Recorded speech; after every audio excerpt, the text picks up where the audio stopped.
Une autre histoire que je voulais vous raconter, toujours en tenue de combat, c'est celle de l'eucalyptus. Les arbres bleus qui sont racontés dans le roman de Kipling, des histoires comme ça, que je vous recommande dans la version pour les enfants en dessin animé, avec le narrateur Daniel Pénac, absolument génial. Alors on dit pour l'eucalyptus aussi arbre à fièvre, on verra pourquoi, à cause de ses propriétés, notamment celle de ses feuilles.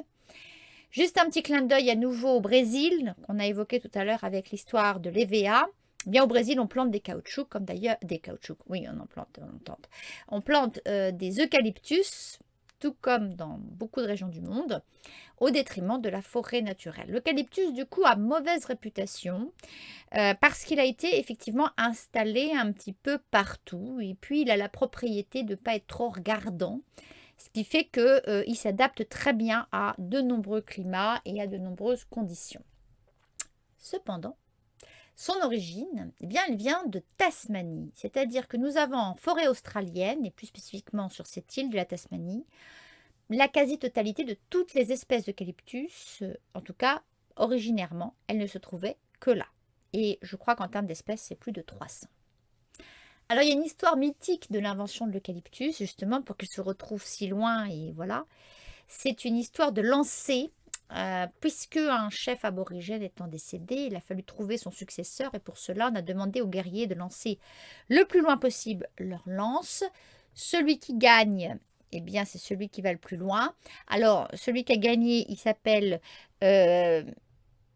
Pipignawi ou Pipignawari. Et il s'est démonté le dos, le pauvre, tellement il a lancé fort. Et il est devenu un poisson, le queenfish. En attendant, l'eucalyptus pousse effectivement sur cette contrée éloignée et il est découvert par un botaniste français qui lui donnera son nom, eu égard à ce petit bonnet qui couvre la cime des arbres, qui donne d'ailleurs un ombrage qui est assez limité. C'est un des reproches qu'on peut faire à l'eucalyptus puisqu'on l'a fait pousser partout. On peut dire qu'il est parfois inadapté dans la mesure où il ne couvre pas assez le sol, il ne fait pas beaucoup d'ombre. Les eucalyptus sont quand même à l'heure active d'avoir plusieurs records, puisqu'il y en a de toutes espèces, et il y en a une qu'on peut appeler le frêne de montagne australien ou australienne, et c'est c'est un eucalyptus qui s'est élevé en record à 132 mètres. Alors, ce sont des records dans les livres, hein, parce que les arbres en question n'existent plus, nous les avons coupés. L'exploitation de l'eucalyptus se fera de manière très intensive au XIXe siècle. Les propriétés de son bois vont permettre d'abord aux colons en Australie de se fournir. C'est un bois qui est dur, qui permet de faire des vis particulièrement résistantes. On peut en faire des tonneaux, chose indispensable au XIXe. On peut en faire aussi des traverses de chemin de fer.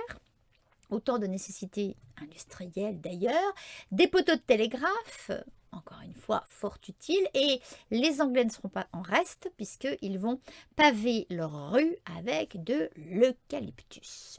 Alors, accessoirement, en milieu naturel, il permet de nourrir les koalas, ce qui me permet de faire une petite recherche sur la question de ce charmant marsupio. Bien évidemment, espèce menacée, c'est même pas la peine d'en parler. Alors, la vérité, c'est que l'eucalyptus va être effectivement acclimaté à toutes les régions possibles. Il va régler des problèmes même de microclimat malsains, par exemple autour de Rome, la ville. On avait des marais qui nous amenaient des maladies, eh bien on y a mis des eucalyptus et ça a permis d'assécher tout ça. L'eucalyptus sert aussi d'agrément dans ses espèces les plus modestes, notamment grâce à son feuillage bleu. Alors aujourd'hui, les espèces d'eucalyptus sont cultivées de manière industrielle. Elles ont la chance d'avoir été en plus génétiquement modifiées et nous les avons donc implantées un peu partout dans le monde. Il y a des machines, paraît-il, qui vous les abattent à 250 arbres l'heure. Avouez que c'est particulièrement efficace. Alors, je ne l'ai pas dit, mais ça va de pair. Au XIXe siècle, l'eucalyptus va permettre à la marine anglaise d'avoir de fort beaux bateaux, toujours grâce à la taille de ces arbres. Alors, grande plantation d'eucalyptus en Thaïlande, par exemple.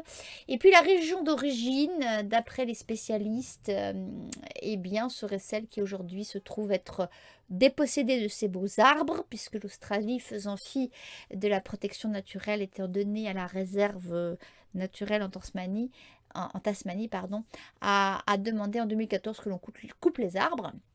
Évidemment pour y récupérer leur valeur monétaire.